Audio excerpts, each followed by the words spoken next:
Merhaba sevgili izleyenler, TV 2020 ekranlarında Diyalog Medya Grubu Genel Yayın Yönetmeni Reşat Akar'la birlikte Gündem Özel programında sizlerleyiz. Evet, bugün de ilk olarak dövizle başlayacağız. Malum Türk lirasının yabancı paralar karşısında değer kaybı devam ediyor. Bugün de Euro ve sterlin Türk lirası karşısında %1'in üzerinde değer kazandı. Sterlinin 30 liraya ulaşması karşısında tüketim maddelerine artışların başlaması dar ve sabit gelirli vatandaşları nasıl etkileyecek? Bu konu üzerinde duracağız. İkinci konumuz sınır kapılarının önemi arttı. Rum müzakereci Menaleu yaptığı açıklamada sınır kapılarının 20 yılını değerlendirdi ve olumlu yanlarının olumsuzluklardan daha fazladır dedi.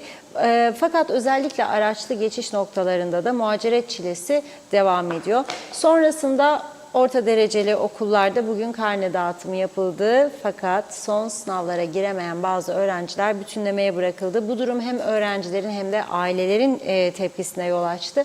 Konuyla ilgili röportajlarımız var. Onları sizlerle paylaşacağız. Son olarak da Aynapa'da Asya Karaali isimli Kıbrıslı Türk'e saldırıda bulunmakla suçlanan 2 Kıbrıslı Rum hakkında 4 günlük gözaltı verilirken Rum polisinin konuyu mahkemeye taşıyacağı açıklandı. Rum lider Nikos Anastasiadis ise konuyla ilgili açıklamasında milliyetçilik ateşini körüklemeyeceğini söyledi. Bu arada Lokmacı kapısında da Rum polislere saldıran 29 yaşındaki Türk'ün de mahkemeye çıkarılacağı haber verildi. Detaylarını konuşacağız. Hepsi ve daha fazlasıyla sizlerleyiz. Evet, buyurun Reşat Bey. Herkese hayırlı günler dileyerek başlayalım. Evet, bugün dünkü kadar yükseliş olmadı tabii dövizde. Dün %7 ortalama bir artış vardı. Doğal olarak yani bir devalüasyon diyebiliriz bunun adına. Pazartesinden çarşambaya %10'u bulan bir devalüasyon söz konusu. Bugün ise %1'in biraz üzerinde sterlin ve euro değer kazanırken 0,5 civarında da dolar değer kazandı. Doları biraz fazla bastırıyorlar herhalde. Bilmiyorum. Esas sorun çünkü Türkiye işlerini dolarla yapıyor.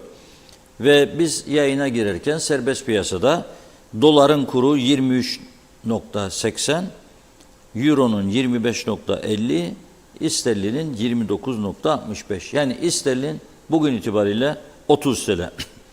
Sizin ev kiranız ayda 200 sterlin ise bir hafta öncesinde 200 sterlini neyle çarpıyordunuz? 23'de falan çarpıyordunuz. Şimdi bir sterlini 30'da çarpmış olacaksınız. Yani bu neredeyse yüzdelik olarak bakarsak TL'ye çevirdiğimizde o fark ortaya çıkıyor. %10'un üzerinde bir rakam çıkacak demektir.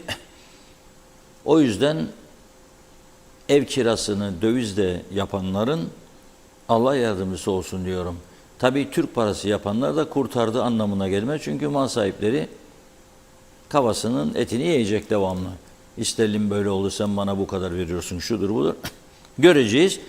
Bugün sadece marketlere gidip de hangi malların fiyatları değişir diye bakarken bir haber de akaryakıtla ilgili geldi.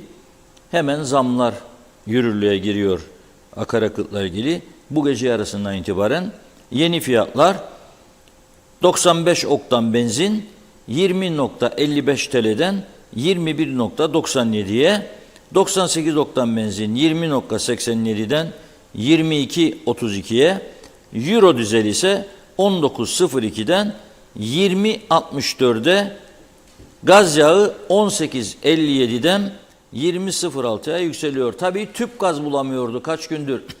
Vatandaşlar bize çok sayıda şikayet geldi. Bu konu üzerinde detaylı duramamıştık. Şimdi akaryakıtla birlikte herhalde tüp gaz fiyatları da yükselecek dövize endeksli olarak ve piyasada tüp gaz eksikliği de giderilecek. Yani toptancılar, ithalatçılar fiyatlar yükselmez dağıtımını yapacaklar demektir. Akaryakıt fiyatları böyle kalır mı? Kalmayacak. Yani bu açık ve net görünür bir şekilde. Çünkü Suudi Arabistan akaryakıt üretimini bir süre için kısıtlama kararı almış olduğundan dolayı piyasa arzda bir miktar azalma, fiyatların yükselmesi anlamında yorumlanıyor ekonomistler. Bugün baktım gündemde bu konu var, tartışıyorlar. Suudi Arabistan çekiyor aşağı üretimi. O zaman talep fazla, arz düşük olduğunda fiyatlar otomatikman yükseliyor. Bu aynı şekilde piyasanın ihtiyacı bir günde diyelim ki KKTC sınırları içerisinde söylüyorum. Mesela 10 tonsa fakat üretim 5 ton, domatesin fiyatı yükselir. İhtiyaç 10 tonsa piyasa 15 ton domates sürülürse fiyatlar düşer. Aynı şekilde akaryakıt da böyle. Yani hem dövizden dolayı yükselecek, yükseldiği bir miktar ama daha yükselecek. Hem de akaryakıt sevkiyatının azalmasından dolayı da bir miktar. Bu da ne demek oluyor? Akaryakıt bir insanın bir aylık gideri içerisinde neredeyse tabii kişiye göre, mesafesine göre değişiyor bu ama %10 ile 20 arasında bir masraf oluşturuyor birçok aile için akaryakıt gideri. Bu da önemli bir rakamdır diye düşünüyorum. Şimdi ne olacak? Kuzey Kıbrıs'ta ne yapılabilir? Biliyorsunuz dün Hayvancılar Birliği'nin bir resti vardı hükümete. Pazartesine kadar süre vermişti. Üreticiye ödenen işte süt bedellerinin ve diğer yardımların dövize endekslenmesini istemişti. Bu mümkün değil dediler. Dün Albank Genel Müdürü Sayın Ahmet Karavelioğlu ve eski Ekonomi Bakanı Sayın Deriş Kemal Dengiz'in görüşlerini yansıtmıştık. Onlar diyor ki dövize endeksli bir muhasebeye geçemez Kuzey Kıbrıs. İki, yani da dövizin sabitlenmesi mümkün değil diyorlar. Yani kendi başımıza karar alalım. Dedim ki bir sterlin 25 yok. Onu ancak kim yapabilir? Okullar yapabilir. Mesela paralı okulda okuyor çocuğumuz. Okul yönetimi karar alabilir. Gelirlerine giderlerine bakar. Kurtarırsa der ki ya ben biraz az kar edeyim. İnsanlar çok mağdur olmasın. 25 ile sterlini tutabilirim 6 aylığına diyebilir. Veya 26'da ama devletin, KKTC devletinin Türkiye'den aldığı Türk parasını kullanan KKTC devletinin ben doları veya sterlini veya euroyu bu kurdan sabitledim deme hakkı yetkisi yok diyor uzmanlar. Ve 22 Haziran'dan itibaren biliyorsunuz Türkiye'de yeni Merkez Bankası Başkanı'na atandı. 22 Haziran'a kadar nefesler tutulacak. O güne kadar döviz yükselmeye devam edecek. 22 Haziran'da büyük bir ihtimalle faizler de yükselecek. Bakalım göreceğiz. Şimdi bu durumu Kıbrıs Türk siyaseti nasıl yorumluyor? Tabii hükümet biliyorsunuz olumlu mesajlar veriyor. Normaldir 25 Haziran'da da seçimler var. Ama onlar da eminim biliyorlar ki ellerindeki kıt imkanlarla pek bir şey yapamayacaklar. Ama CTP Genel Başkanı Tuğhan Erhürman'ın bugün önemli bir açık paylaşımı var. Diyor ki sterlin diyor 30 TL'yi zorluyor. TL'nin değer kaybı piyasada kaçınılmaz olarak zamlarla yansıyacak. Zaten biz bugün Diyalog Gazetesi'nde manşette verdik. Vatandaş elinde sıvı yağı tutuyor ve gösteriyor. Yani 2 gün önce aldığı fiyatı dün bulamadı. Çünkü otomatikman market sahibi düşünüyor. Ben bu yağı diyor şimdi atıyorum 130 lira satarsam yarın bana toptancı bunu 150'ye verecek. Dolayısıyla ben 20 lira zarar etmiş olacağım. Onun için dövizde yükseliş %10'usa 3 gün içinde onlar en az %20-25 üzerine koyarak sunuyorlar raflarda. Vatandaş da tabii gidince fiyatları farklı görüyor. Şaşırıyor. Bazı vatandaşlar ne yapıyor? Dün bu döviz yükselişinden sonra birçok marketin gece vakti özellikle mesai sonrasında yoğun iş yaptığı bilgisi bize geldi. Ne yapıyor? Vatandaş hücum ediyor. Aman gidelim birkaç litre yağ alalım, eve stoklayalım. Gidelim tuvalet kağıdı en çok zam gören ürünlerden. En çok zam gören. Yani hiç akıl etmedik bu kadar zaman böyle bir miktar birkaç milyonluk tuvalet kağıdı stok etseydik %200'müş tam. Nereden bulacaksın böyle bir kar, getiri? Gidip fiyatlar değişmediyse, çünkü birçok vatandaş not alıyor fiyatları. Onlar biliyor değişip değişmediğini. Eve biraz atalım, hiç olmasa bir ay daha yani eski fiyatla geçirelim demek istiyorlar. Şimdi Tuvan Hoca da diyor ki, güneyden gelen Rumlar için kuzeyden alışveriş yapmak daha cazip hale gelecek. Eğer fiyatlar yerinde durursa, yani yok da domates 100 lira çıkarsa olmayacak tabii hocam o. Dolayısıyla diyor belli alanlarda talepte çok ciddi bir düşüş olmayacak. Konutta da yabancıların mal alımında düşüş olmayacak. Maliyenin gelirleri TL cinsinden artacak. Olan diyor alım gücü düşen, alışveriş yapan Kıbrıs Rumları seyretmek zorunda, Rumları ve konut alan yabancıları seyretmek zorunda kalan Kıbrıslı Türkleri olacak diyor.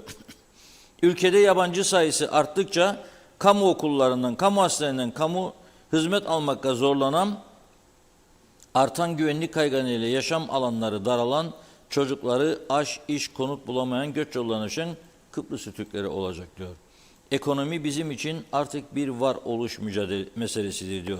Doğru dürüst bir nüfus politikası, ekonomik, sosyal, kültürel planlama yapılmadıkça, mesela diyor, stabil para birimine endeksi muhasebe sistemi gibi ciddi tedbirler almadıkça bu varoluş kaygısını gidermek mümkün olmayacak diyor.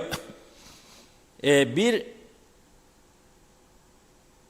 değerlendirme de hani konut kredisi verecekti hükümet. Öyle bir müjde vermişti Başbakan Ünal Üstel. Kudret Özersay'ın bu konuyla ilgili bir değerlendirmesi oldu dövizdeki yükselişe paralel olarak. Diyor ki ilk evim kredisi diyor gençlere konut alımında yardım açıklaması o tarihte diyor, yani Mayıs 2023'te, daha bir ay bile geçmedi. Pek gerçekçi değilken şimdi dövizin patlamasıyla birlikte tam anlamıyla diyor bu buharlaştı diyor. Müjde olarak duyurulan diyor tarihte o parayla alınabilecek sterlin miktarı bugün 10.000 sterlin daha azaldı diyor. O krediyle bir apartman dairesi zaten satın alınamıyordu. Şimdi hiç alınamayacak diyor. Bu arada Kudret Özersay'ı bağlayacağız yayınımıza. Arkadaşlar arayabilir. Şimdi benim de bir öğretmen tanıdığım bayan bana sordu bundan 2 ay önce. Dedi ki ben daha yaşım var, yani çalışma hakkım var, daha gencim dedi, ama çıkma hakkım da var emekliliğe dedi. Çıkarsam 79.000 sterlin hesapladım dedi bugünkü kurundan 2 ay önce. Alırım. Acaba çıkayım mı yoksa daha var 1-2 senem çalışayım mı? Ben de dedim ki kap 79.000 sterlini, koy yastığın altına.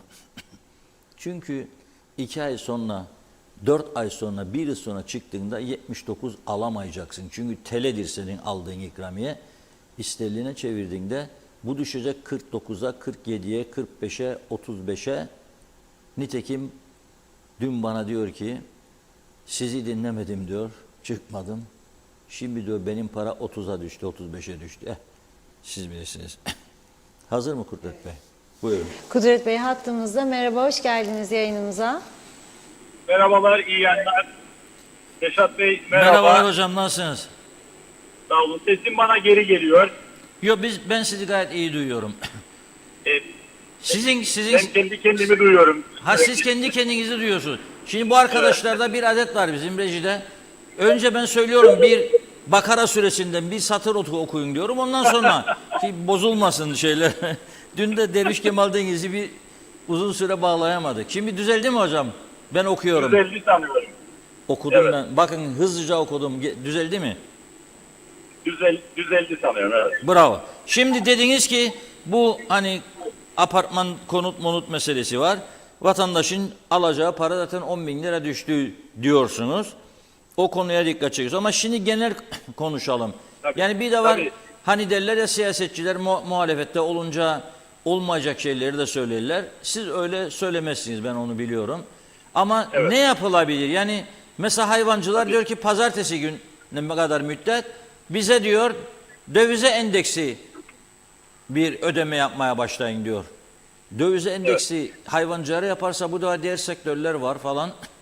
Yapılabilir mi bu?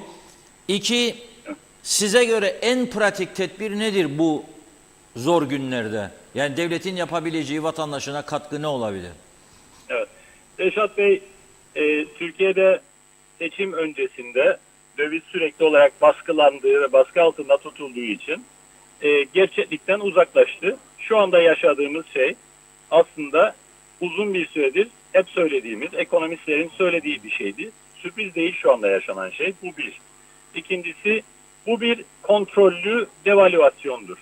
Türk lirasının kontrollü biçimde bilerek değerinin aşağıya çekilmesi sürecini yaşıyoruz. Çünkü Türkiye'de ihracatçılar ve turizm sektöründe olanlar bunun artık kaçınılmaz olduğunu bilerek bu konuda bir baskı oluşturmuşlardı. O nedenle şunu görmemiz lazım. Yani sadece işte bir durum tespiti yapıp oturup ağlama lüksümüz yoktur. Onun için somut konuşalım. Birincisi, bir kere bu dönemlerde genel anlamda olumsuzluklar olmasına rağmen olumlu şeyler de vardır. Sınır ticaretinde bir artışın olması çok mümkündür. Yani Kıbrıs Rumların kuzeyden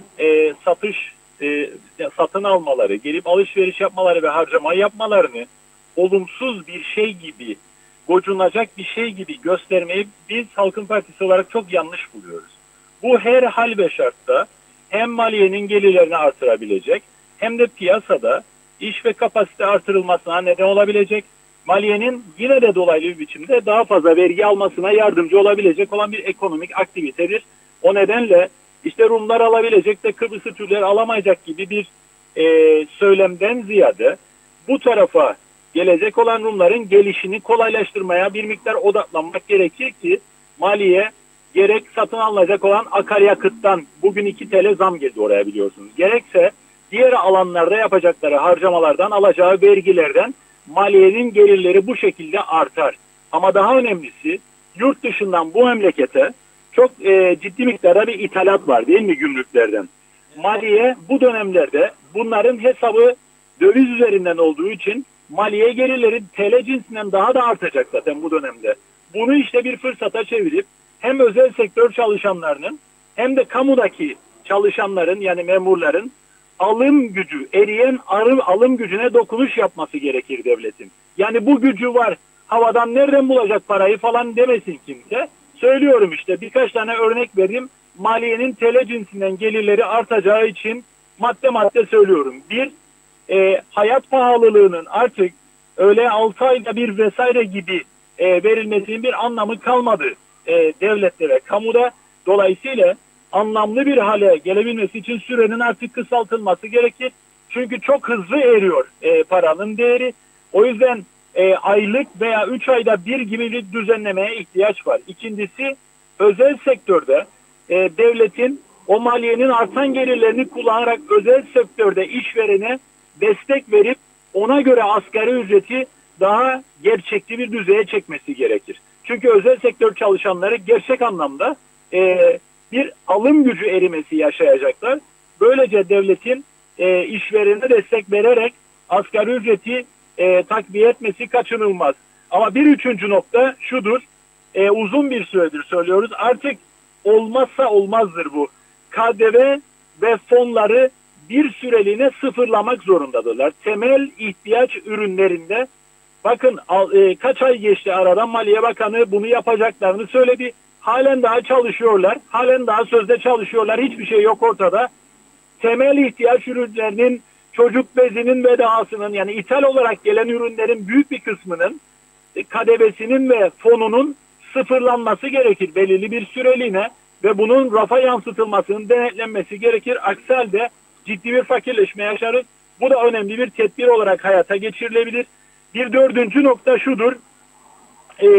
Daha önce de söyledik. Bu enflasyon muhasebesi Reşat Bey çok önemlidir. Yani işverenler ve şirketler bir mal aldıklarında depolarında mal dururken döviz arttığı için o malın döviz cinsinden daha pahalıya gelmesi nedeniyle sanki gelirlerinde bir artış olmuş gibi bir vergi alınır firmalardan ve bu da pahalılığı tetikleyen bir şeydir. Bunu düzenleyen bir yasa geçmişte geçmiş olmasına rağmen tüzükleri yapılmadığı için reel kazanç üzerinden vergi almıyor vergi dairesi şu anda. Bu da enflasyon muhasebesinin bu ülkede aslında fiilen uygulanmaması sonucunu doğuruyor ve fiyatlara zam olarak yansıyor.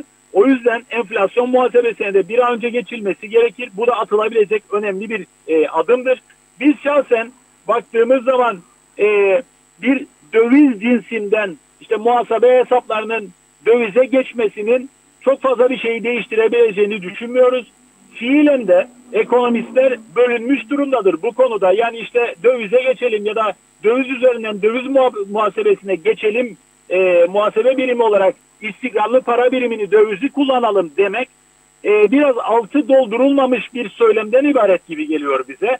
Ekonomistler de bu konuda kimisi ciddi anlamda eleştiri ortaya koyuyor ve gerçekliği bulmuyor bunu. Bu az önce saydıklarım, yani kamuda hayat pahalılığının daha kısa sürede verilmesi, özel sektörde asgari ücretin gerçekten iyileştirilip özel sektörde işverene devletin maliyedeki gelirinden destek vermesi ve aynı zamanda enflasyon muhasebesine geçilmesi, KDV ve fon açısından bir sıfırlamaya gidilmesi, ama en önemlisi işte en başta sizin söylediğiniz, dün bizim yaptığımız açıklama. Bu ülkenin gençleri yeni durumda, bu ortaya çıkan durumda zaten çok zordu ama artık orta sınıf bir ailenin çocuğu bu ülkede ister kiraya ister mal sahibi olacak şekilde evlenip ev sahibi olamaz. Yani çok ciddi bir konut edinme problemi ve kriziyle karşı karşıya olduğumuzu söyleyebilirim. Bunun için de bir an önce işte ben konut kredisi vereceğim de 1.200.000 TL'yi ayda %1 faizle falan, bunların çok bir anlamı kalmadı. Daha bütünlüklü bir paket hazırlanması gerekiyor Reşat Bey. Sosyal konuta ağırlık veren, yerli müteahhitlerin de dahil olacağı süreçleri lafta değil ve seçim öncelerinde değil. Yani Türkiye'nin seçimi öncesinde Maraş'ta sosyal konut projesi müjdesi verdiler. Ortada hiçbir şey yok. Buradaki Türkiye'deki seçimin öncesinde hükümet işte bir yılını doldurma çerçevesinde bir açıklama yaptı. O yaptığı açıklama az önce siz de aktardınız. Bir ay içerisinde buharlaştı, uçtu gitti, anlamı yok. Gençlerimizin yurt dışına kaçmasını, gitmesini önlemek istiyorsak, bu ülkede tutulmalarını istiyorsak, konut edindirme açısından mutlaka bir bütünlüklü paket hazırlamak durumundayız. Bu kira öder gibi konut sahibi olmak, gerekirse araziyi devlet verecek, ücretsiz bir biçimde müteahhitlerle anlaşacak ve bunların üzerine bu coğrafyaya uygun sosyal konutlar inşa etmeye başlayacağız bir an önce.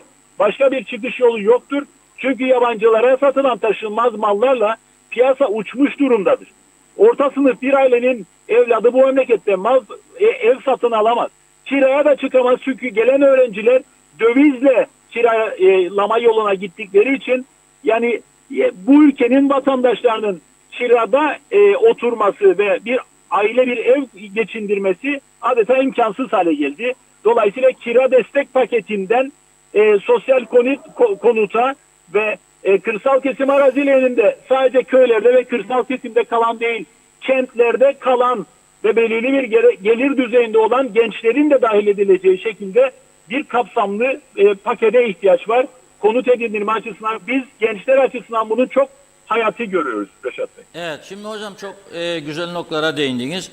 Mesela bu bazı ürünlerden KDV'nin, stopajın kaldırılması. Güney Kıbrıs bizim kadar fakirleşme Yaptılar. olmasa da onlarda da ekonomik sıkıntı var diye. Ne yaptı adamlar?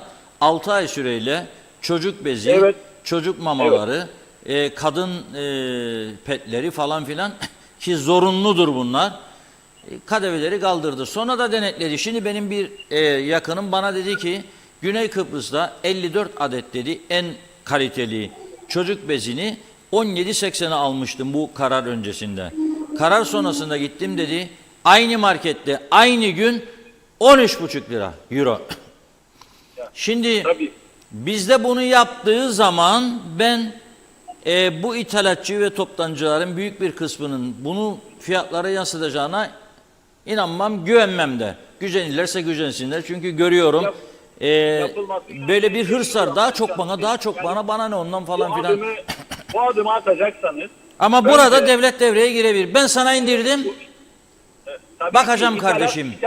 ithalatı yapanlara, piyasada dağıtımı yapanlara, ithal edenlere çağırıp oturup hep birlikte konuşup şunu söyleyeceksiniz. Ben bunu indireceğim. Yüzde kaç oranında bunu fiyatlara yansıtacaksınız? Sizden bizzat duymak istiyorum bunu. Bu olmadığı takdirde bunu geri alacağım. Kısa bir Aynen süre öyle. sonra İthalat gibi belgeni durdurun. bunu yapmamız gerekiyor. Bunun başka bir çıkış yolu yok. Evet, çok doğru. Bir de mesela bilmiyorum tabii, şimdi mesela bugün Diyalog Gazetesi'nde bir fotoğraf var. Adam elinde sıvı yağları tutuyor. Belli Fıstık 2 yağı tane da aldı yağı da. fiyat. Fiyat değişiyor, uçuyor diyor. Yarın da uçacak diyor. Alayım 2 tane bari diyor. Bunda KDV var mı stopaj bilmiyorum. Bakmadım. Ben dersime çalışamadım bu konuda. Onun için söyleyemeyeceğim ama varsa eğer böyle bu zorunlu tüketim maddelerine KDV stopaj, dediğinize katılırım. Hiç olmazsa yıl sonuna kadar Güney'in yaptığı gibi 6 aylığına bu zorunlu tüketim maddelerine vergileri kaldırsınlar, bir miktar ucuzluk gelsin. Çünkü vatandaş gerçekten zorluk içerisindedir. Ben de bunu görüyorum. Konut meselesi çok daha büyük bir projedir. Bunu nasıl yapacaklar bilmiyorum. Yani benim aklım ermiyor yapabileceklerine dair bu konuda. Çünkü kaynakları tükettiler. Kalkınma Bankası'nda ne kadar para var bilinmiyor. O yüzden inşallah başarılı olurlar ama gençler için gelecekte ev satın Reşat Bey, almak şunu hayal söyleyeyim, hayal bu hayal konuda olur artık. Devletin elinde zaman zaman da kırsal kesim arazisi olarak dağıttığı ama sosyal konut olarak kullanılabilecek araziler var. Müteahhitlerin anlaşması durumunda normalde bir apartman dairesinin veya bir küçük müstakil bir evin esas maliyetini ne oluşturur? Arazinin kendisi esas maliyetlerden birisidir, değil mi?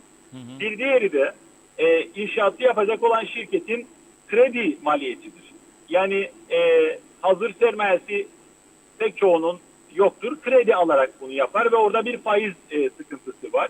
Dolayısıyla eğer sosyal konutu yaptıracağı ya da sosyal konut değilse bile özel olarak bu durumda olan bireylerin alabileceği konutları yerli müteahhitlere yaptıracaksa krediyi devlet çok uygun şekilde bu tür projeyi yapacak olan yerli müteahhite firmaya sağlar. Araziyi de sağlar ama kimlerin bu haktan yararlanacağına kurulacak olan bir mekanizmayla, partizanca değil tabii ki, kriterler temelinde karar verilir ve böylece aslında yerli firmalar da bundan faydalanmış olur ama aynı zamanda gençlere bu imkan sağlanmış olur. Ben bütün bu saydıklarımı az önce sorduğumuz bana 5-6 madde saydım. Bunların hiçbirini böyle bir gayrimeşru hükümetin yapacağını düşünmem. Böyle bir beklentimiz de yoktur. Hiçbir umudum yoktur kendilerinden. Dolayısıyla bugünkü yapı sadece maalesef bir şey yapmak için değil, bir şey olmak için. Yani mesela başbakan olmak için, bakan olmak için devam eden bir yapı vardır. Meşru yoldan kurulmamış bir hükümet var bu ülkede. Yakın zamanda eminim Türkiye'de bunun aslında doğru bir şey olmadığını ve bu memlekette yarardan fazla zarar verdiğini, Türkiye'nin de hem imajına hem Türk dış politikasına hem de Türkiye-KKTC ilişkilerine böyle bir gayrimeşru hükümetin mevcudiyetinin zarar verdiğini eminim yakın zamanda Türkiye Cumhuriyeti hükümeti de görecektir. Çünkü Türkiye'de son seçimin içerisinde oluşan kabineye baktığımız zaman gerek dışişleri, gerek içişleri, gerek Milli İstihbarat Teşkilatı bu yapılara baktığımızda görünen o ki kaçınılmaz olarak daha makul ve rasyonel bir çizgiye kaymak yoluna gidecek Türkiye. Evet. Çok teşekkür ediyoruz hocam verdiğiniz bilgiler için. Bu arada sizin koltuk için yarış devam ediyor biliyorsunuz. Bugün adaylardan bir tanesi aradı beni. Bağımsız. Dedi ki hani geçen gün yayınladık, eşekle gideceğim dedi meclise. O aday Nazım'dır adı, biliyorsunuz, Nazım. Bana bugün dedi ki bunların meselelerini satacağım dedi kazanırsam. Ve halka dedi bedava et dağıtacağım ve tavuk dağıtacağım diyor. Bakalım, enteresan günler yaşayacak ama kazanırsa tabii Nazım, bilmiyorum.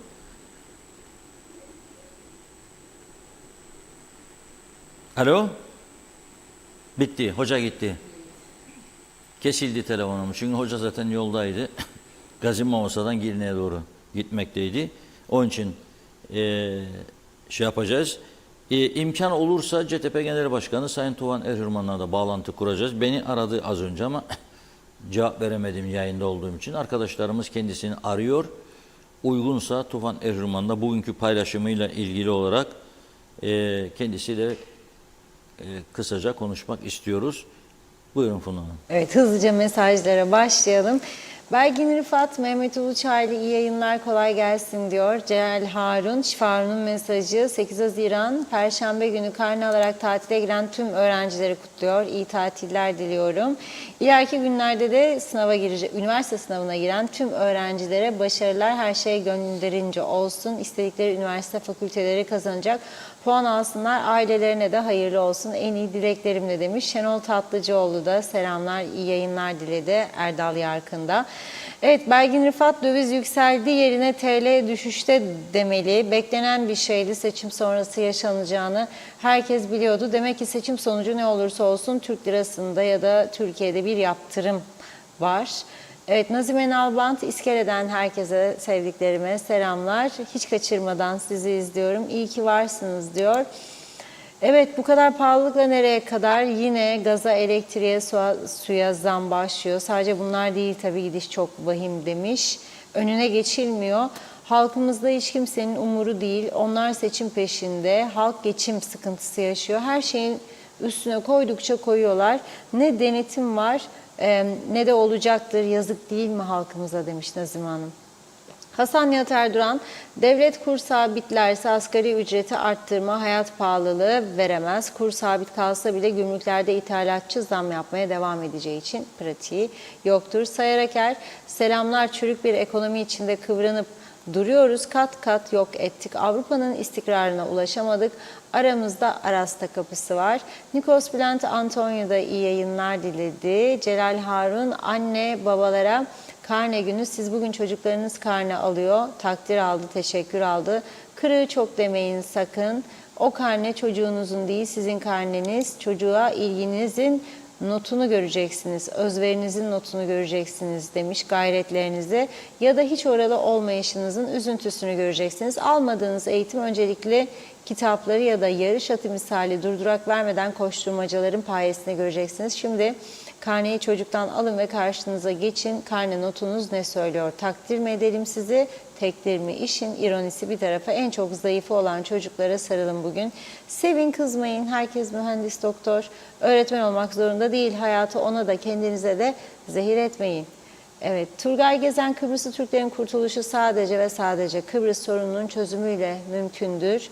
Bireysel olarak göç etmenin dışında ben şahsen başka bir çözüm yolu görmüyorum. Kıbrıslı Türklerin kaderi Türkiye hükümetinin uygulamış olduğu yanlış ekonomik politikaların esiri altında yaşamak olmamalı. Ali Dereseven, hem gece hem gündüz elektrik yeniden kesilmeye başladı. Kuzey Kıbrıs'ı benimsemeyen kurumlar birbirleriyle anlaşarak biri bakıyor, diğeri devralıyor. Önemli olan her gün kaosların devam etmesi. Halk her taraftan darbe vuruluyor. Tek amaçları var.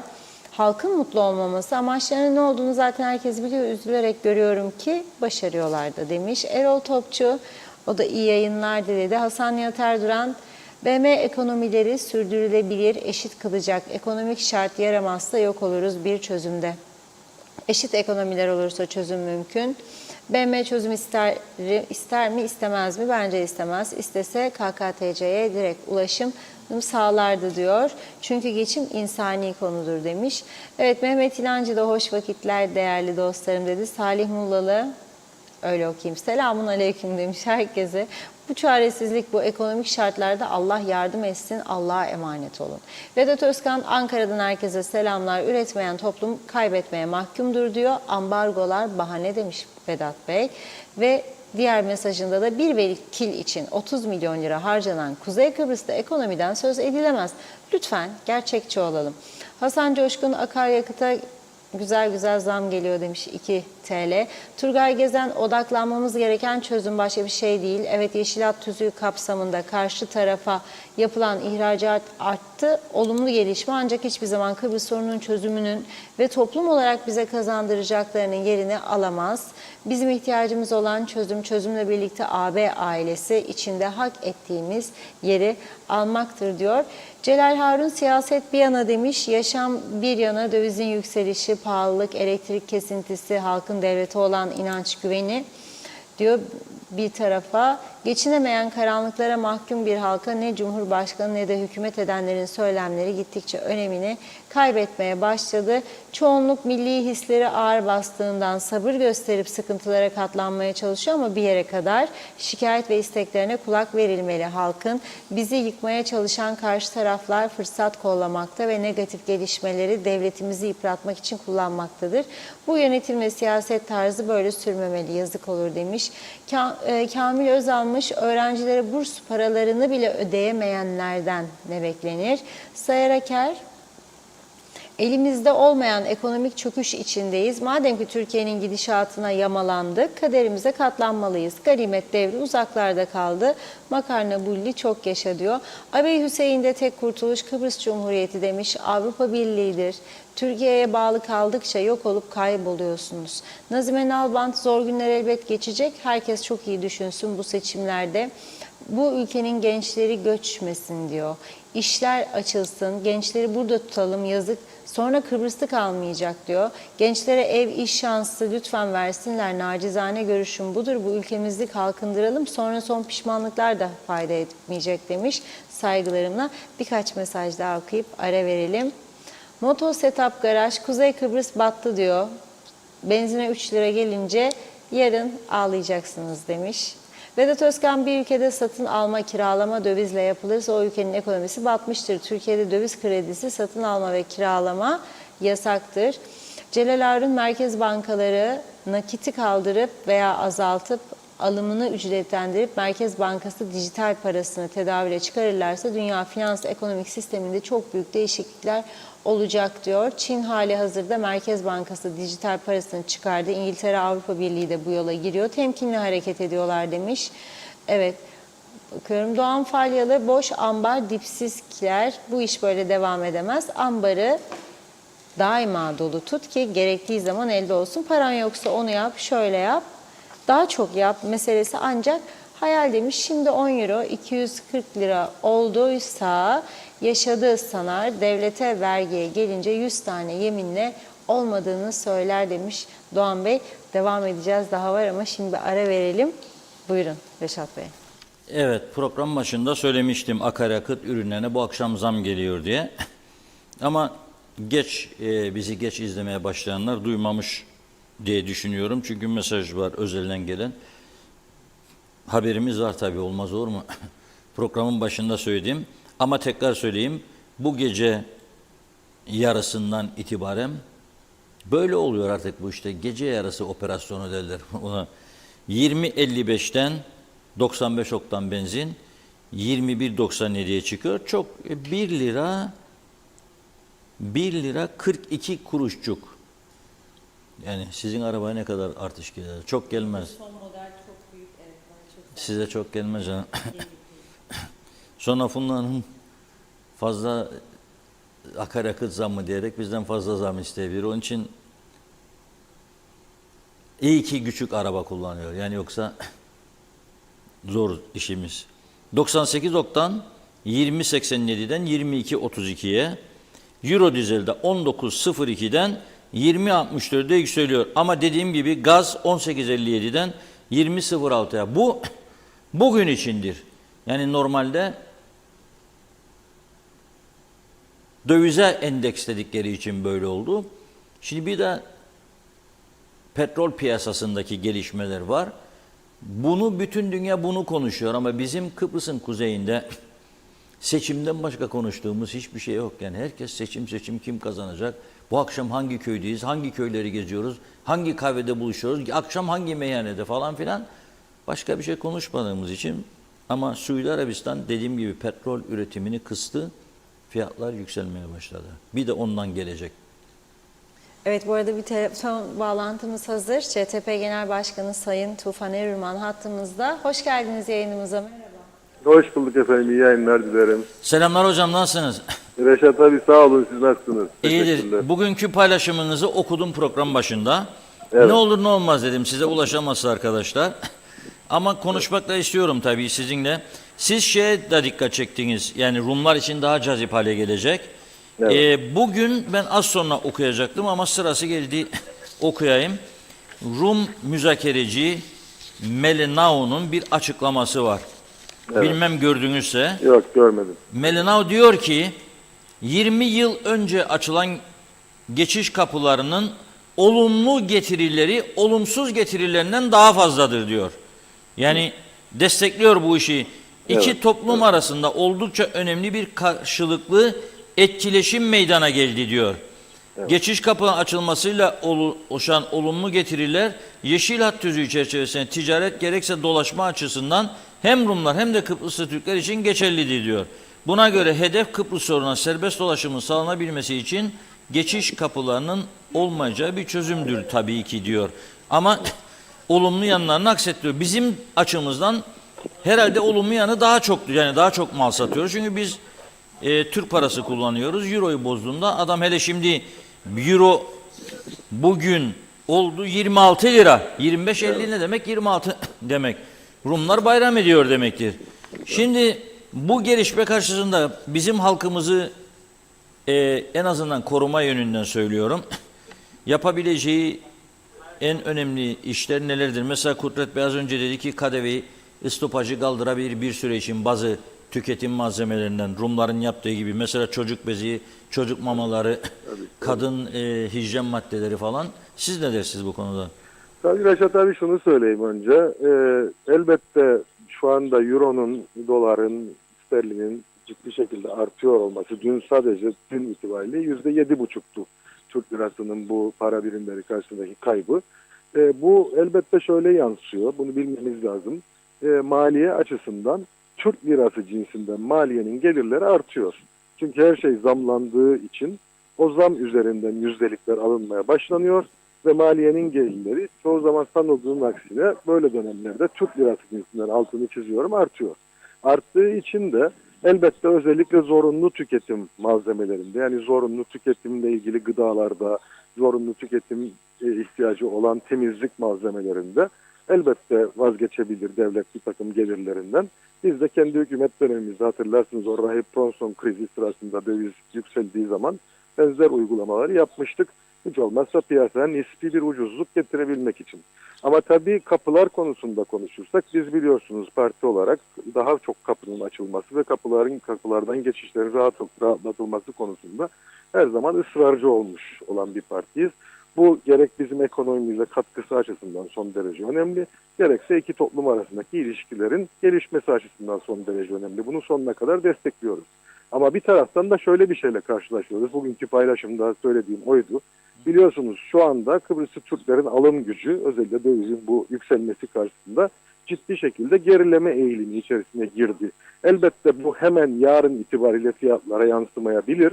Ama bir ay, 1,5 ay içerisinde özellikle ithalata bağımlı bir ülke olduğumuz gerçeği dikkate alınıp da pek çok şeyin bugün olduğundan çok daha pahalı olacağını ve bizim alım gücümüzün düşeceğini öngörmek son derece mümkün.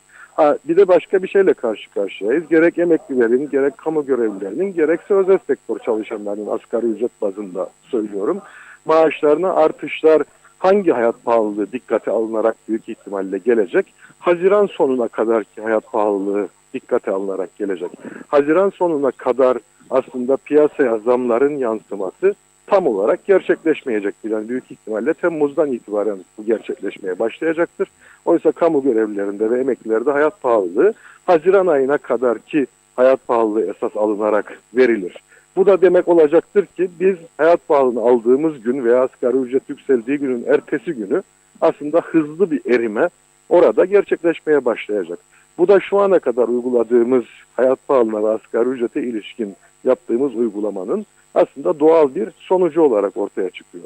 Biz bununla ilgili olarak çok uzun bir süredir kimi kesimler ısrarla anlamazlıktan gelse de stabil bir para birimine endeksli muhasebe sistemi derken aslında tam da bunu söylüyorduk.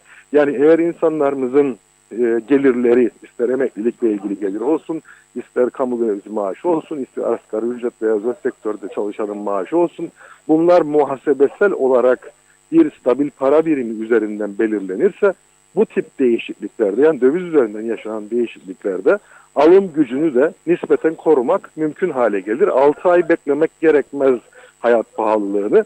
Burada denilecektir ki peki nasıl olacak bu iş? Nasıl ki gelirler, nasıl ki şu anda giderler aslında Türk lirası kullanmamıza rağmen döviz üzerinden belirleniyorsa, yani hepimiz biliyoruz ki demin siz galiba ondan söz ediyordunuz. Akaryakıtı biz aslında dolar üzerinden ve uluslararası piyasalarda Brent petrolün değeri üzerinden fiyatlandırıyoruz. Onun dışında kullandığımız her ürün, ekmeğe kadar her ürün aslında ithal ürünlerle üretildiği için veya tamamen ithal olduğu için bunlar da tamamen aslında döviz cinsinden fiyatlanıyor. Dolayısıyla farkında olmadan Türk lirası kullanmamıza rağmen giderlerimiz aslında döviz üzerinden belirleniyor. İzliyor ve maliye de döviz üzerinden belirlenen bu giderlerden hareketle katma değer vergisini ve hatta gelir vergisini, kurumlar vergisini tahsil ediyor. Bir tek aslında döviz üzerinden belirlenmeyen bizim kendi gelirlerimiz. Bu muhasebe sistemini stabil bir para birimine endeksli hale getirmedikçe yaşadığımız şey ne?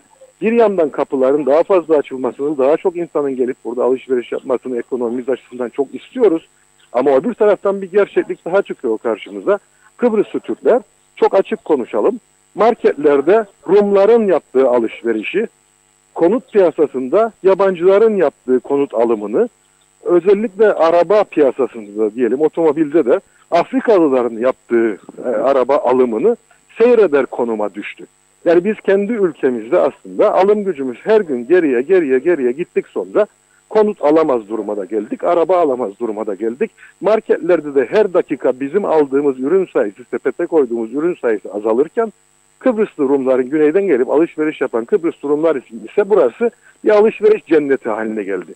Şimdi burada iki gerçekliği de görmemiz lazım. Bir, daha çok kapı, daha rahat geçiş ki bu taraftan daha fazla alışveriş yapabilsinler. Ekonomimize bir katkıdır, bu çok önemlidir.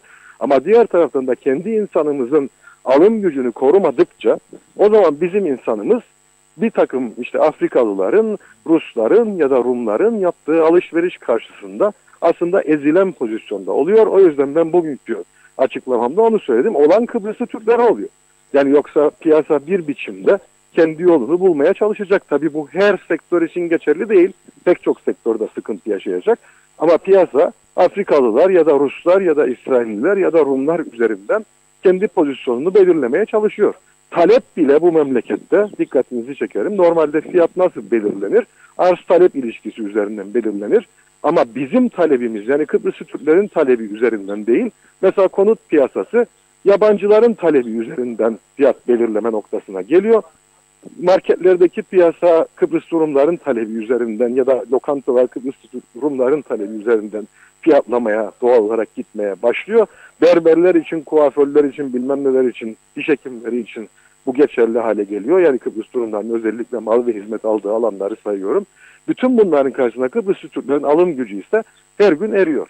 Bunun çözüm formülü olarak işte biz çok uzun bir süreden beri stabil para birimine endeksli bir muhasebe sistemini öneriyoruz. Bunu yapmadığımız müddetçe geriye kalan alanlarda mesela işte özel tüketim maddelerinde, yani acil ihtiyaç olan, herkesin ihtiyacı olan temizlik malzemelerinde, gıda malzemelerinde elbette KDV'yi kesmeye çalışalım, gümrüğü kesmeye çalışalım. Oralarda olsun ucuzlatmaya gidelim. Dediğim gibi biz zaten hükümetteyken bunları yaptık. Ama bunlar tek başına palyatif kalıyor. Çünkü piyasa başkalarının talebi üzerinden belirlendiği için biz seyirci konumuna düşüyoruz ve bu Kıbrıslı Türklerin hak ettiği bir durum değil. Bunlar hepsi planlamayla ilgilidir Reşat abi.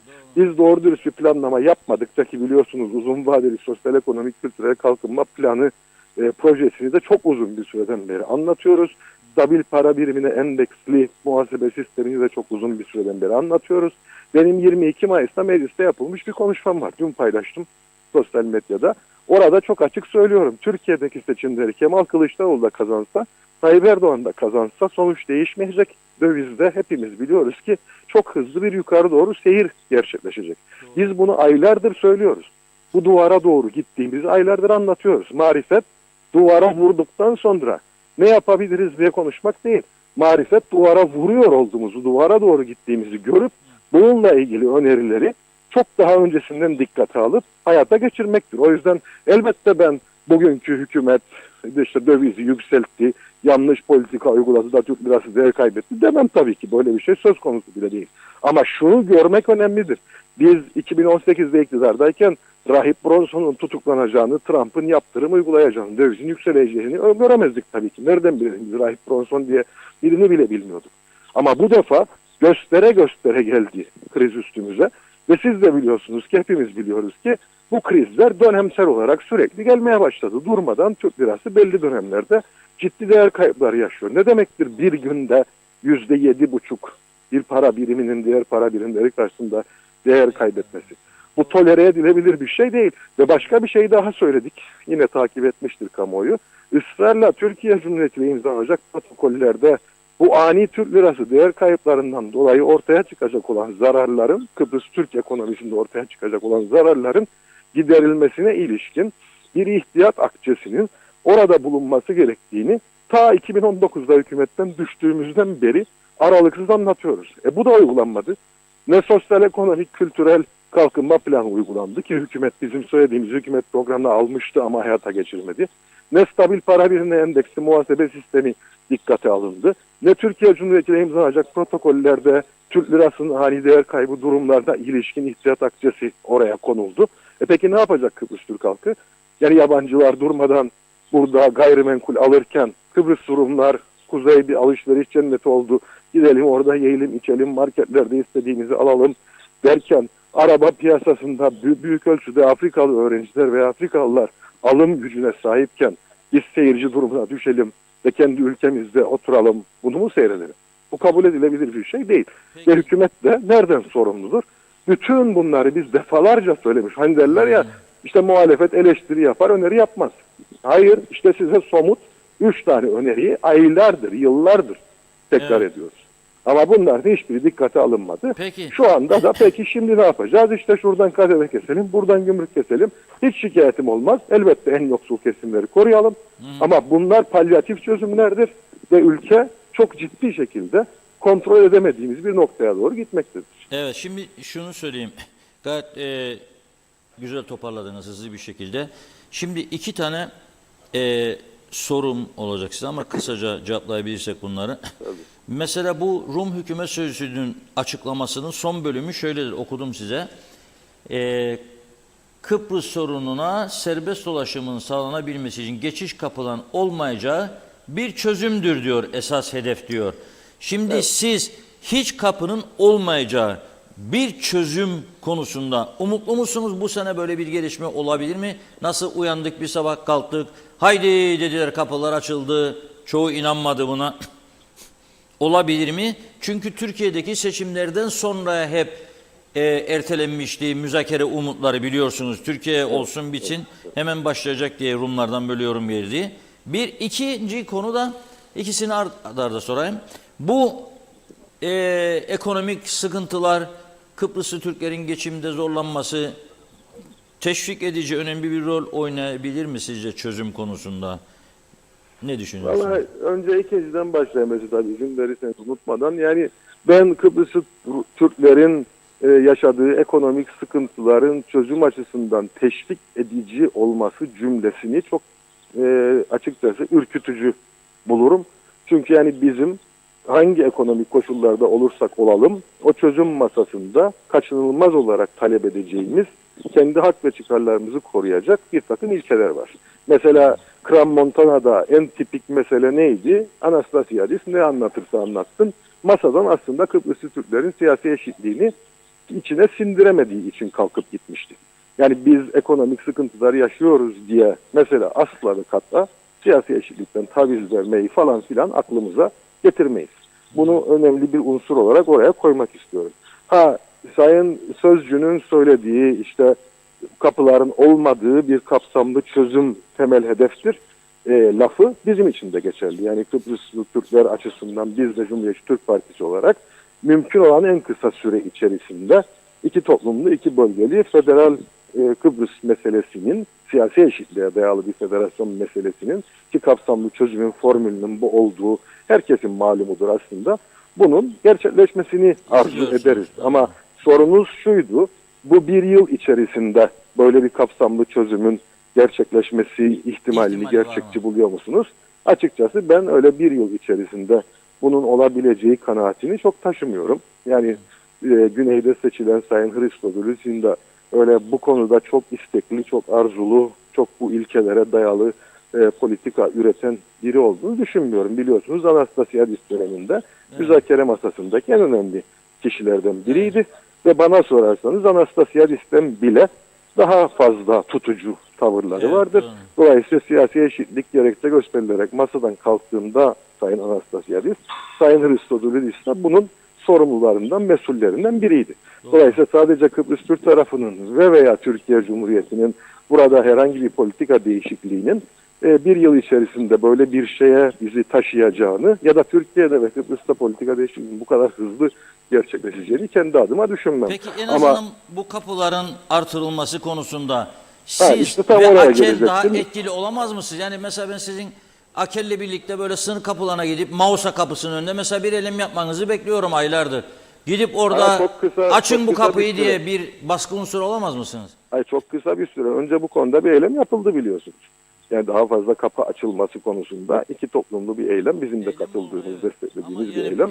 Çok kısa bir süre önce gerçekleşti. Yani 2 hafta önce veya 2,5 hafta önce. Ama şunu söyleyeyim, biz sadece işte o eylemde Cumhuriyetçi Türk Partisi olarak yer almak suretiyle değil, gerek Avrupa Birliği ile, gerek Birleşmiş Milletler temsilcileriyle, gerekse güneydeki muhataplarımızla, yani AKEL'le, DİSİ ile yaptığımız tüm görüşmelerde bu yeni kapılar meselesini de, var olan kapılardaki uygulamaların rahatlatılması meselesini de sürekli gündemde tutuyoruz. Ama bir ana muhalefet partisi olarak tutuyoruz. Burada elbette iktidarda olmak ya da Cumhurbaşkanlığında olmak bu konuda etki yaratmak açısından çok daha önemli.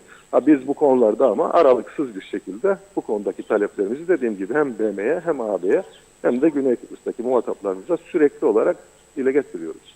Evet, çok teşekkür ediyoruz. Sağ olun. Ben teşekkür ederim Reşat abi. İyi yayınlar diliyorum. Teşekkürler, sağ olun.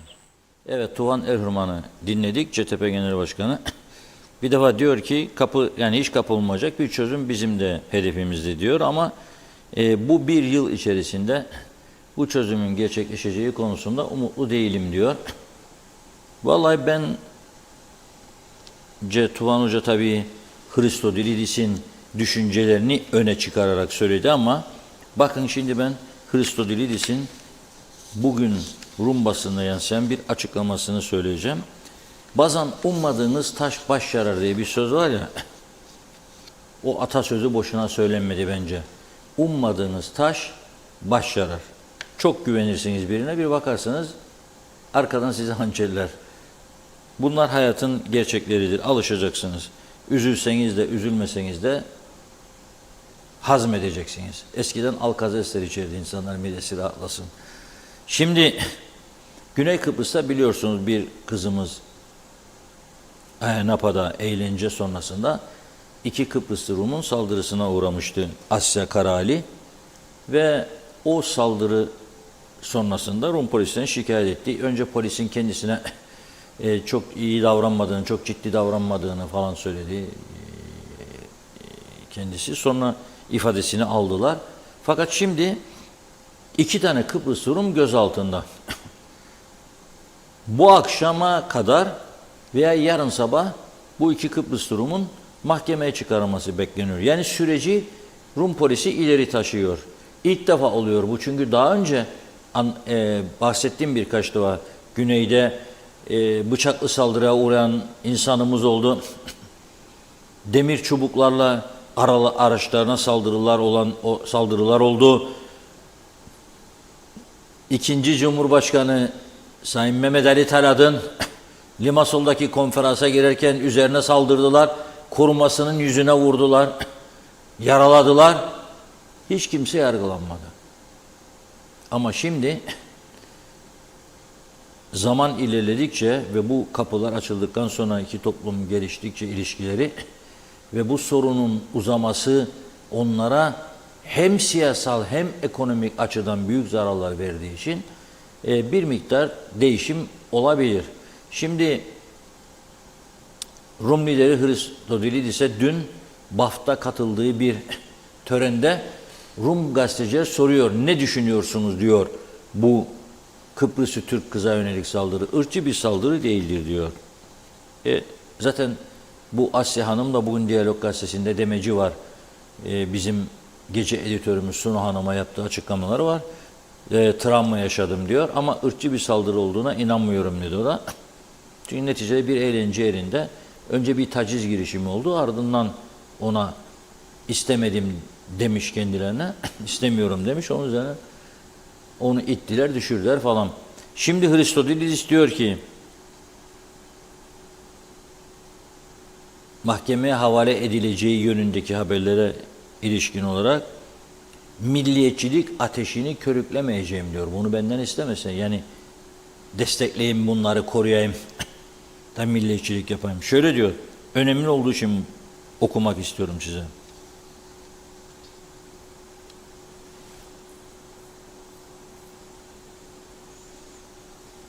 Kıbrıslı Türklerle Kıbrıslı Rumların birlikte yaşayamayacağını düşünenleri veya hayal edenleri tarih yalanlamıştır diyor ve geleceğin de yalanlayacağını biliyorum diyor. Demokratik bir ülkede yaşıyoruz. Her türlü düşünceye kesinlikle saygı duyulur. Benim açımdan hiçbir şekilde milliyetçilik ateşini körüklemem söz konusu değildir. Oldukça dikkatli olmamız gerekir. Biz vatanı kurtarmak ve vatanı müzakereler aracılığıyla yeniden birleştirmek için buradayız diyor Hristodilidis.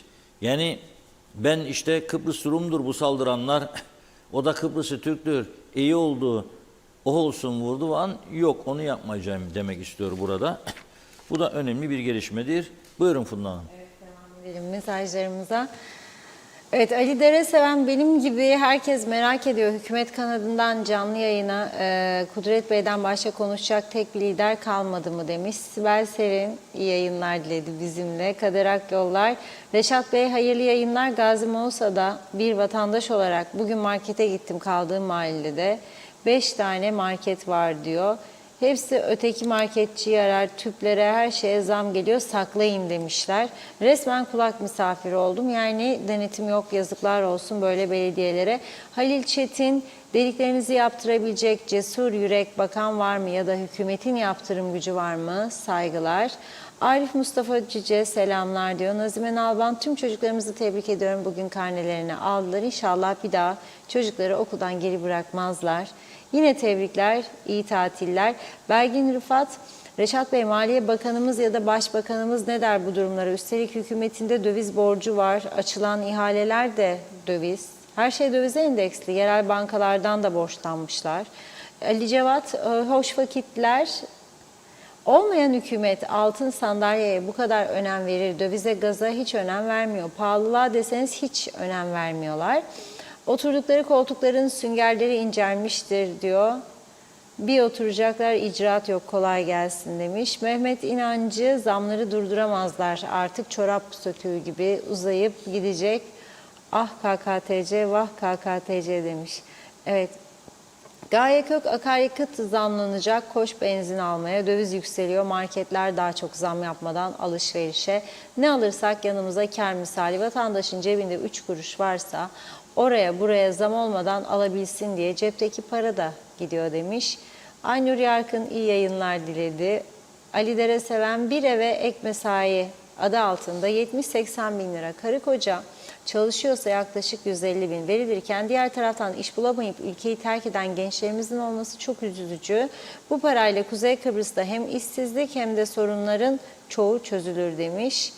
Evet, Abe Hüseyin döviz son kurlarını paylaştı. 1 sterlin 29 lira 60 kuruş diye yuvarlayalım. Ahmet Halil iyi yayınlar diliyor, Mustafa Özcan da. Evet, Arif Mustafa Cüce, Reşat abi pandemi döneminde de birçok üründe KDV indirimi yapıldı ama ürünler marketlerde daha da pahalandı. Bu bir realite. Hasan Nihat Erduran, galeriler artar büyür, neden nasıl olur bu diyor. Hala Akyollar, memleket günden güne iyi gideceğine daha betere düşüyoruz. Mosa bölgesinde bazı bölgelerde elektrik ve suları kestiler. Ne olacak bu halkın hali? Garibanların halinden kimse anlamaz. Yüksel Öner, saygılar. Asgari ücret 11.800 liraysa, emekli maaşı 9.536 liraysa, vekil 100.000 TL, kamuda çalışanlar 50.000 ve mesai alıyorlarsa kimse hak, hukuk, adaletten bahsetmesin. Bir vekil için seçime gidiyorsak bu halk ne etmektir? Birilerini zengin etmek. Derhal vekil sayısı 25 olsun, 2 dönem seçilen bir daha seçilmesin. Meclise genç ve yeni yüzleri gönderelim. Saygılar demiş. Evet, Belgin Rıfat çok doğru. Yerli halk eziliyor, fakirleşiyor. Yabancılar da kalbur üstü, tüccar, serbest meslek, 2-3 yerden emeklilik alanlar harici. Herkes perişan dedi Belgin Hanım. Kuzey Kıbrıs'ta şu anda kapitalizmin yaşandığı bir ülke haline geldi. Zafer Akbaş, Tufan Hoca güzel konuşuyor. Kendileri hükümet olduğu zaman niye yapmamış dedi. Doğan Falyalı, bugün ödeyin hayat pahalılığını, 6 ay sonra alabilirsiniz. Peki bu 6 ay zarfında kayıp ne olacak? Düşününce zarar da seyreden diyor yaşlı adam. Hayat pahalılığı ödeme süresi değişmeli sizce demiş. Arif Koroğlu çok kızdı. Ve diyor ki, yeni mesaj gelince azıcık kaçtı gene. Halkımızı yok ediyorlar demiş. Atanmış hükümet halk düşmanı bunlar. Hasan Nihat Erduran, pandemide ne kadar ihtiyat akçe varsa kullanıldı, bitti. Şimdi kayıtlı ekonomi, vergi reformu zamanı, olmazsa servet tıraşı yapılması gündeme gelecek. Direkt ulaşım olmadığı müddetçe ekonomi gerektiği kadar gelişmesini ummak hayaldir diyor. Evet, ulaşım muhtaç olmadan ekonominin gelişimi demektir. Gayet basit bunu anlamak. Tarih boyu gelişim, ulaşım olan yerlerde oldu. Nazime Nalbant, günden güne daha da sıkıntı yaşanıyor. Çok üzülüyoruz demiş. Ben teşekkür ederim. Evet, iyi akşamlar, sevgiyle kalın diyor Nazime Hanım. Bakıyoruz. Hasan Nihat Erduran, Hristodulidis ve Başpapaz 1 Nisan törenlerinde EOKA ve Enosis nutku attılar. Hala BM, AB görmez duymaz bunları dedi. Bir iki mesaj var. Furkan Özdemir, 50 vekil nerede? Mersinlik köyü Allah'a emanet. Seçim yatırımı geldiler. Dediler kırsal kesim arsası vereceğiz dediler. Yalan dolan. Selçuk Uskan, Rumlar bize güler yüz gösteriyorsa bilin ki kuyumuzu kazıyorlar. Ondan diyor güler yüz gösteriyorlar. 74 öncesini ben hatırlıyorum. Gençler zayıf. Tümü tanımıyor gençlerimizi demiş. Evet, Mehmet Çalışkan, bütünlemeye kalan çocuklar ne olacak dedi. Tema Yavaş'ta iyi yayınlar dilemiş. Teşekkür ediyoruz. Devam edeceğiz. Buyurun. Evet, şimdi sınır kapılarını konuşuyoruz ya, konuşmaya da devam edeceğiz. Çünkü bu sınır kapıları olmasa tamam Rumlar gelir alır biz de bakıyoruz diyoruz da bu sınır kapıları olmasa var ya bizim esnaf sadece Lefkoşa'da, Aras'ta'dakiler değil birçok bölgesinde Gazimaus'a, Güzelyurt hatta esnafı perişan olur. Bakınız geçen gün yani 3 gün önce Girne bölgesindeki bir Hint lokantasının sahibi bana şunu söyledi. Bugün dedi pazartesi günü Rumlarda Bank Holiday tatildilerin resmi tatil vardı. Gazete bile çıkmadı salı günü pazartesi tatildi. Buraya dedi geldi dedi bir otobüs durdu dedi. 15 tane Kıbrıs Rum geldi bize dedi. Şimdi bu lokanta Türk tarafında. 1000 sterlin aylık kirayı Türkiye veriyor Kıbrıs'ı Türk sahibine. Yiyeceklerini de Türk tarafından alır. Şimdi herkese faydası var. Bu var ya bu olmasın. Tam iflastır. Geçişler olmasa. 2. Şimdi diyor ki Doktor Teoman Sırrı Londra'dan. Böyle alabilirsek o videoyu arkadaşlar. Bir video görüntüsü getiriyorum size. Hermes Airport nedir biliyorsunuz değil mi? Hermes Airport, Larnaca ve Baf havaalanlarının işletmecisidir. Özeldir 2 havaalanında. Hermes Airport Limited özeldir. Özel şirket. Ama geçiş kapılarını gösteriyordu. Ne olduğu gelmiyor. Ben anlamadım onu. Ben gördüm burada, öyle gönderdim rejiye az önce. Yok, geçiş kapıları. Iskaneller. Şimdi Doktor Teoman diyor ki bu anlatır ya, devam. Görüyorsunuz, iskaneller var orada.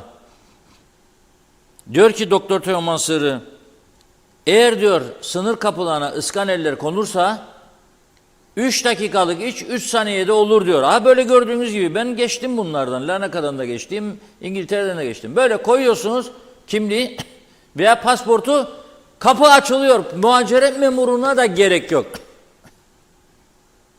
En azından Kıbrıs Cumhuriyeti kimliği, pasaportu taşıyanlar için bunu yaparsanız Metehan kapısı da, Beyarmudu kapısı da, Derinye kapısı da, arabalı geçişler yapılan yerleri söylüyorum, çok rahatlar. Adam iner arabadan, Dakar kimliği geçer.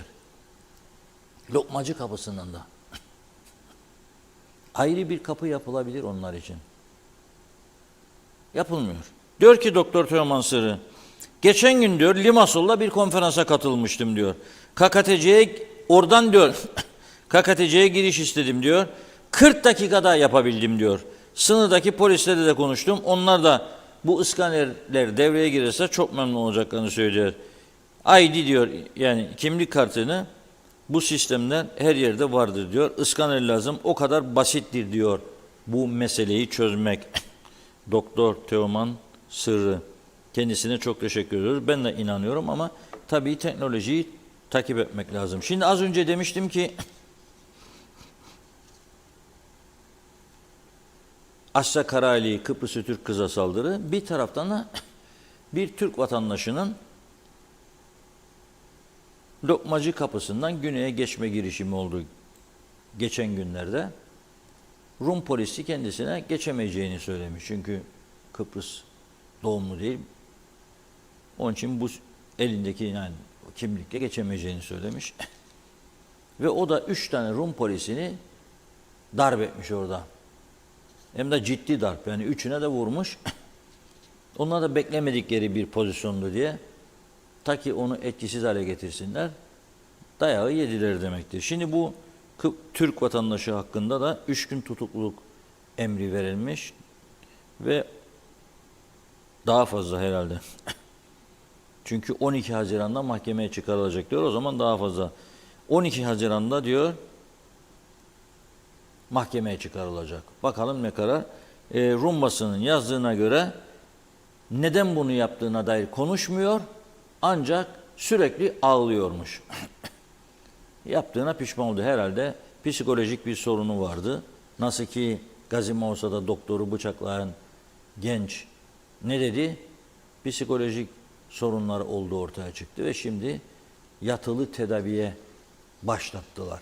Yani mahkeme onu hemen cezalandırıp cezaevine göndermek yerine bunun bir ağır travma yaşadığını kararına vararak yatılı tedavi görmesi sonucuna vardığı için kendisini oraya aldılar. Evet, bugün orta dereceli okullarda şimdi bazen de çok önemli konuları sona bırakıyoruz. Neden? Bırakıp gitmeyesiniz bizi diye. Birlikte başladık, birlikte bitirelim. En güzeli budur.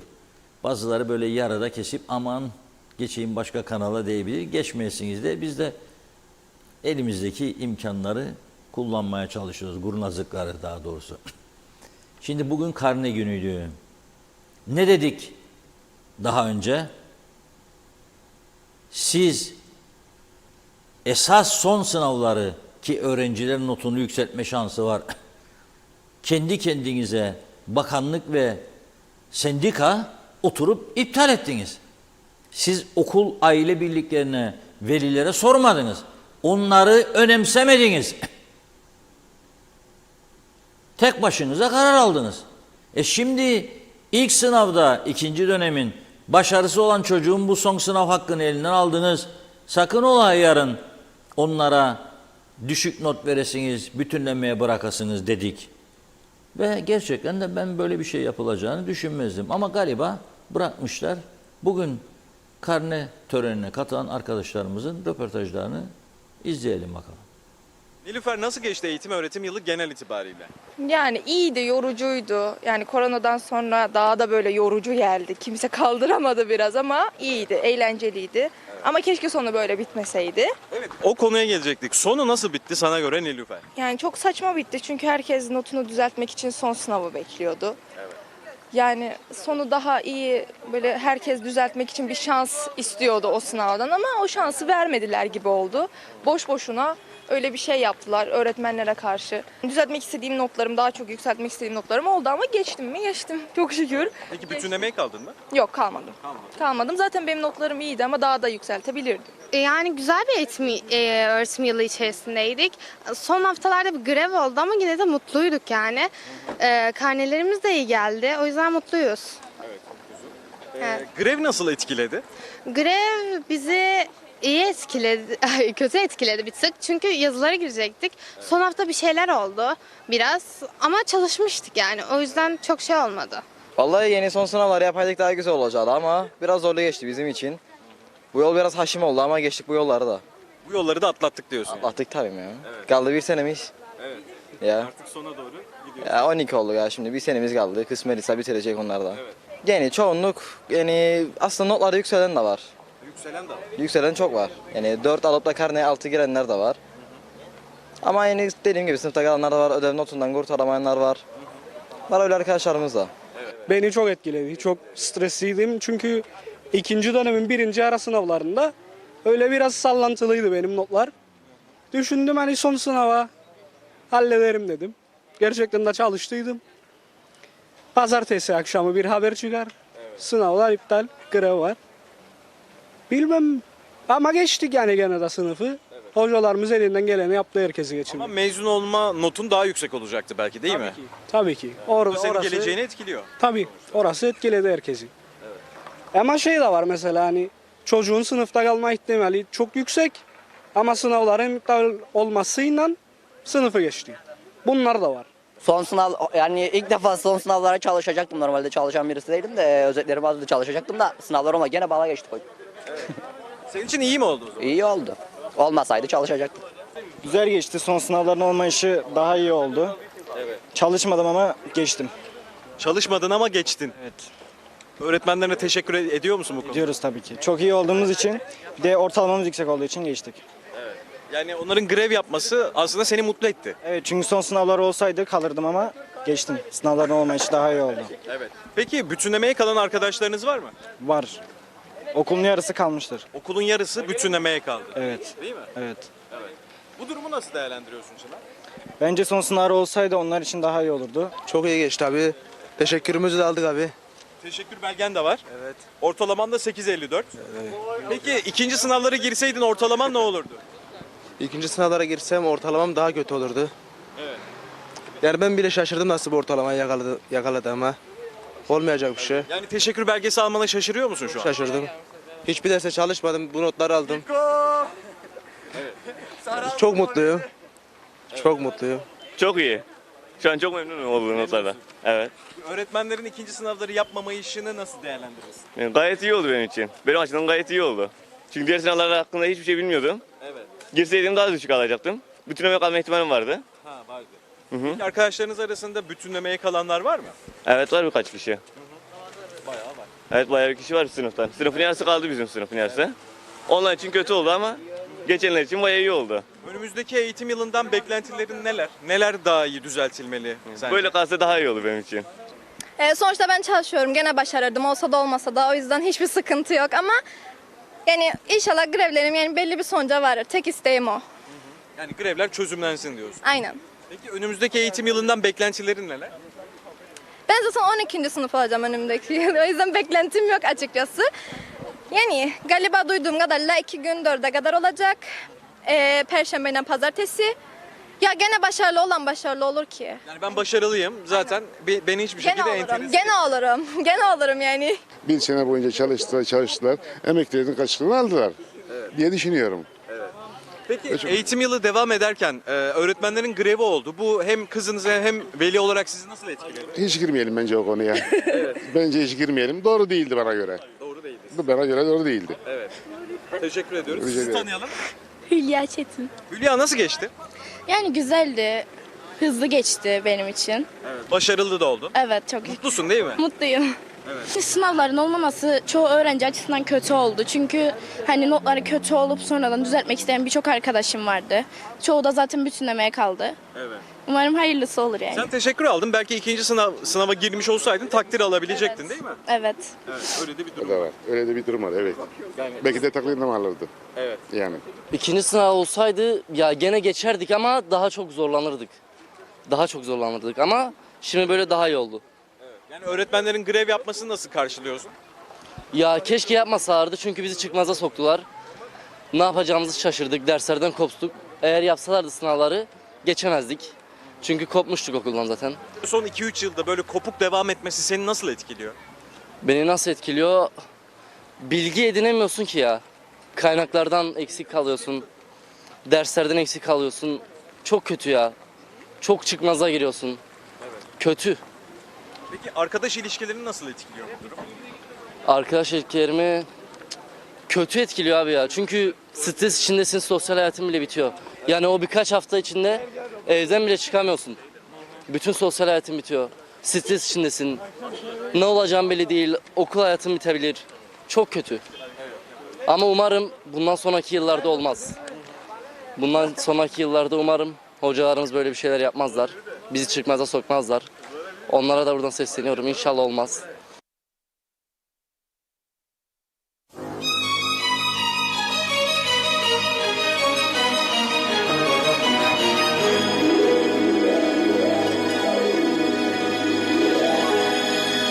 Chaque nuit, quand l'oiseau de paradis fait sa ronde, j'ouvre la porte à mon amour. Et tous les deux nous voyageons loin du monde, en attendant le retour des premiers rayons du soleil et de l'ombre, dans la chambre nue, où tous nos gestes sont un monde inconnu. Chaque nuit, nous échangeons des colliers de promesses, nous échangeons des anneaux d'or, des rivières et des diamants de jeunesse, et puis nous quittons le port, comme des rois sur des bateaux de tendresse, pour mille pays que tu fais naître de ma main chaque nuit. Et nos yeux ne trouvent pas le sommeil. Comment s'endormir quand l'arbre est en feu devant le soleil?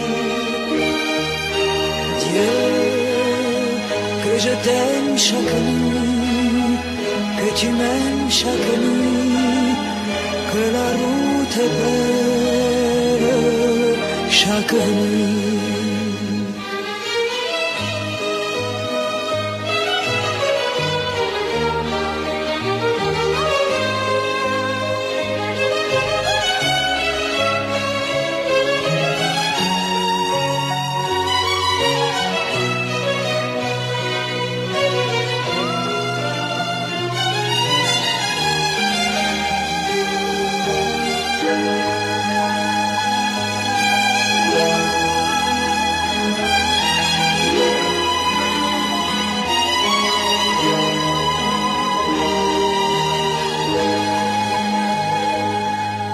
Chaque nuit, quand l'oiseau de paradis fait sa ronde, j'ouvre la porte à mon amour. Et tous les deux nous voyageons loin du monde, en attendant le retour des premiers rayons du soleil et de l'ombre, dans la chambre nue, où tous nos gestes sont inconnus. Mon amour, je ne veux plus jamais voir le jour.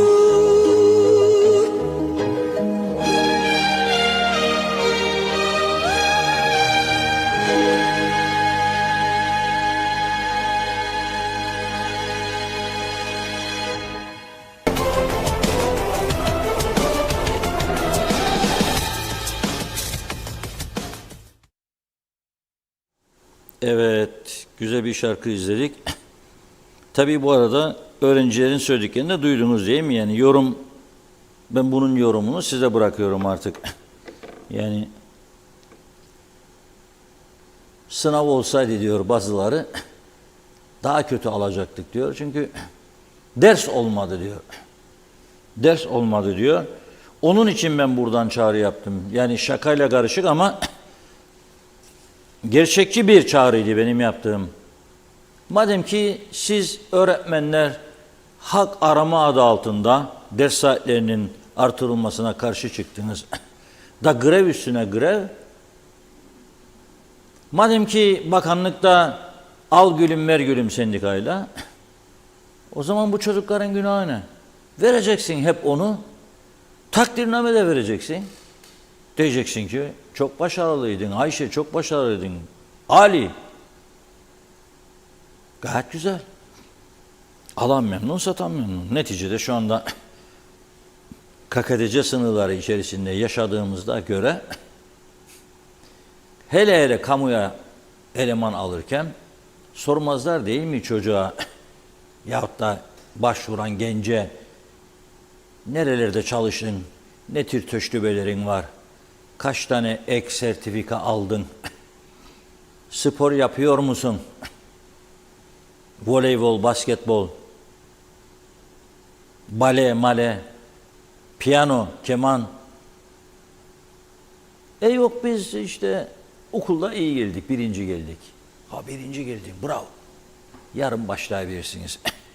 Evet, dikkat edelim, bugünlerde psikolojik travma yaşayan çok, maddi sıkıntıdan dolayı yanlış yola tevessül eden de çok.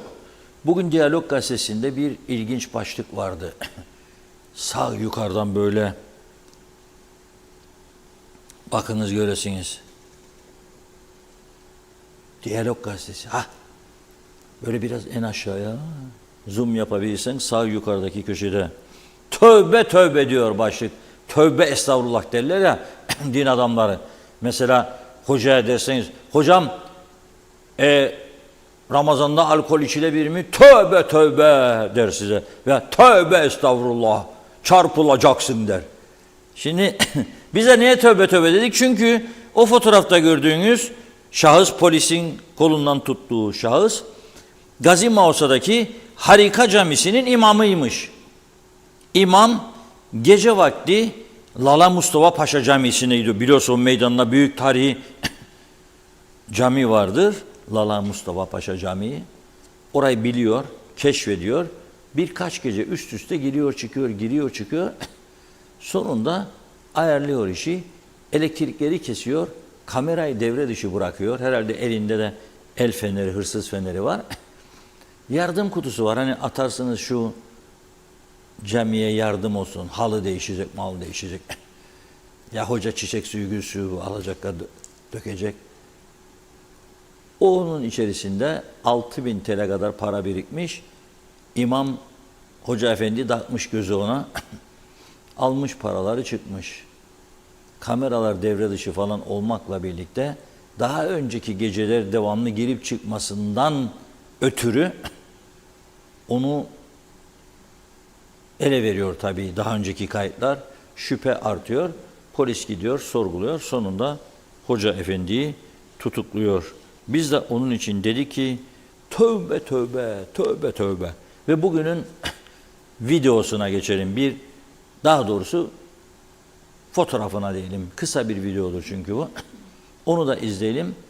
Ondan sonra programımızı tamamlayalım.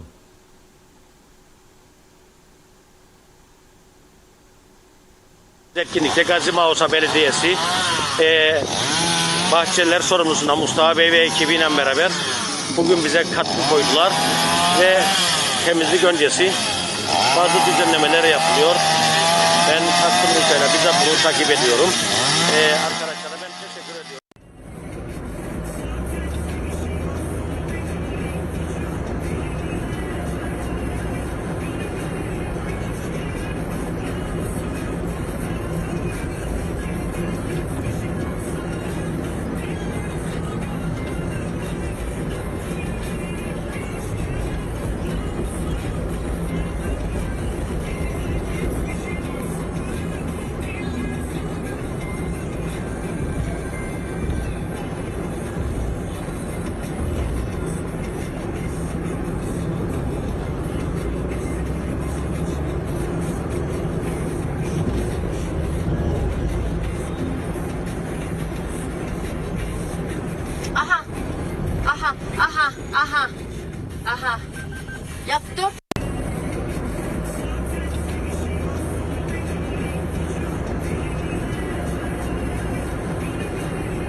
Kamyonun sesini kısıyorsunuz, beni veriyorsunuz.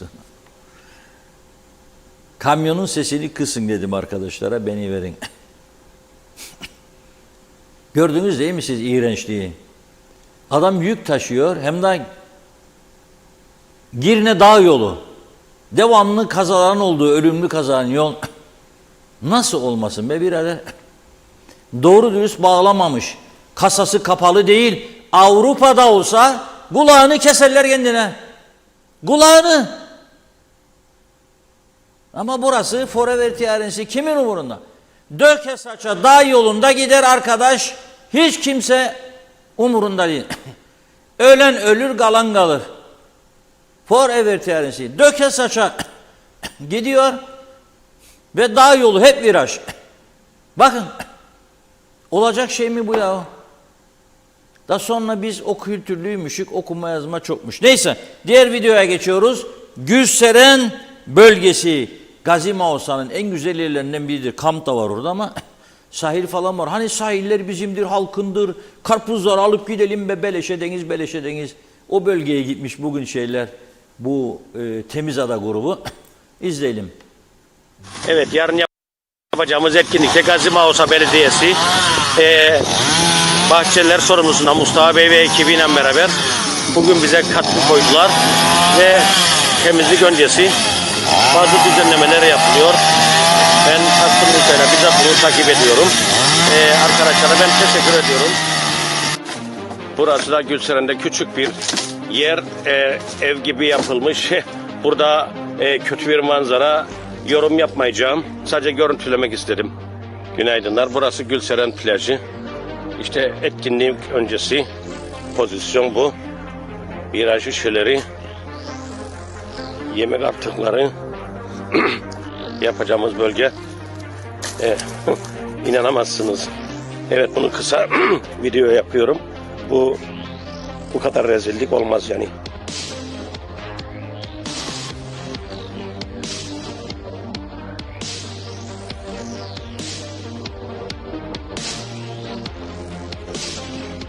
Olur mu böyle ya? Bu kadar olur mu ya?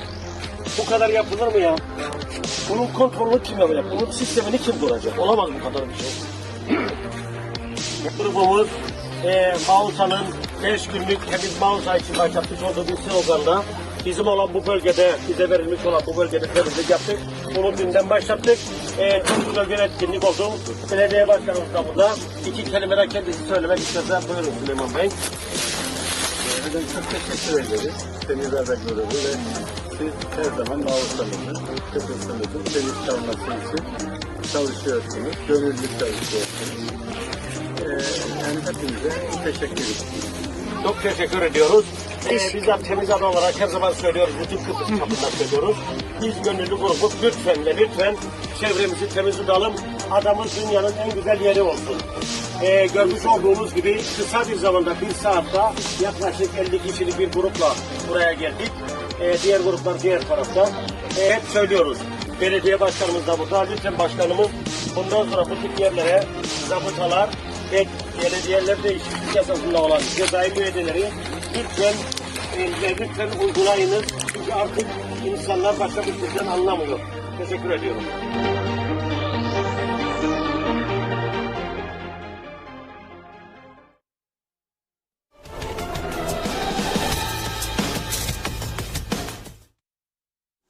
Evet, Temizada grubunu kutluyoruz. Çoğunluğu yabancılar. Hani bizi yok ediyorlar, geldiler buraya. Topraklarımızı elimizden alıyorlar. Aldıkları toprak arasında bizim de biliyorsunuz. Yanına gidin Marulla'nın, Enrico'nun. Neyse, görüyorsunuz orada neler buldular. Ağaçların altına adam yatak gibi şeyler kurmuş. Zevkini yapacak o kadar. Halkındır plajlar, denizler. Hücum! Kirledi. Bari temiz tutun ya. Bari temiz tutun. Tutmazsınız ama değil mi? Temiz tutmazlar. Yabancılar da gidip temizliyor bizim için. Enteresan bir durum. Evet, bugün bu kadarla noktalıyoruz. Yarın inşallah maşallah yeniden birlikte olacağız. Mübarek Cuma günü. Bakalım gündemde neler olacak. Yine birlikte konuşacağız. Evet, çok teşekkür ediyoruz ve programımızı tamamladık sevgili izleyenler. Yarın yine aynı saatte görüşmek üzere. İyi akşamlar.